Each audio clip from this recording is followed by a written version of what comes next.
اللہ کے حبیب علیہ السلام ایک سفر سے واپس آ رہے تھے تو ایک جگہ آرام کر رہے تھے، تلوار درخت کے ساتھ لٹکائی تھی۔ ایک شخص آ گیا، اس نے وہ تلوار حضور کی اتار لی، سے آباد بن دور دور لیٹے ہوئے، اس نے وہ لٹکی ہوئی تلوار حضور کی اتار لی اور اتار کے محبوب پر تان دی تلوار۔ کہنے لگا بتائیے اب آپ کو کون مجھ سے بچائے گا؟ حضور آرام فرمائے، لیکن کریم نے فرمایا ہے آنکھیں سوتی ہیں دل میرا جاگتا رہتا ہے۔ محبوب نے آنکھیں کھولی۔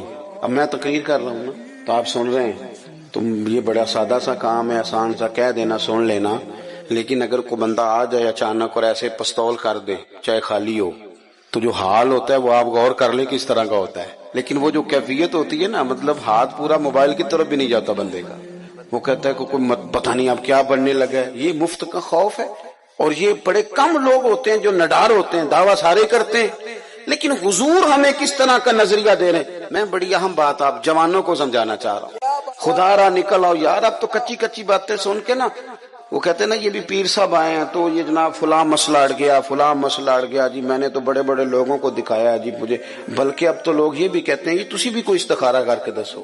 میں کہتا ہوں یار زندگی میں اگر تو یہیں اڑا رہے گا تو کام کب کرے گا؟ اگر طے ہی نہیں کیا ساری زندگی تو پھر کام کیسے ہوگا؟ اس نے وہ تلوار نکال لی، حضور پہ تان کے کہتا ہے بتائیے آپ کو کون بچائے گا؟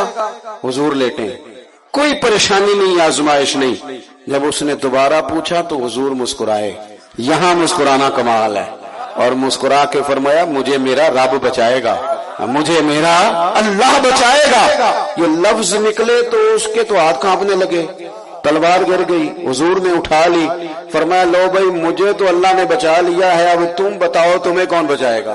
اب وہ بولا، عرض کرنے لگا محبوب میں نے سنا ہے آپ بڑے ہی معاف کر دینے والے ہیں۔ اب یہ بھی کمال دیکھیں، ہم بھی معافی دیتے ہیں پر بڑی ساری باتیں سنا کے، تب تو یہ کہتا تھا، پہلے تو ڈینگے مار، بڑی کہانیاں سنا کے معافی دیتے ہیں، فوراً نہیں دیتے۔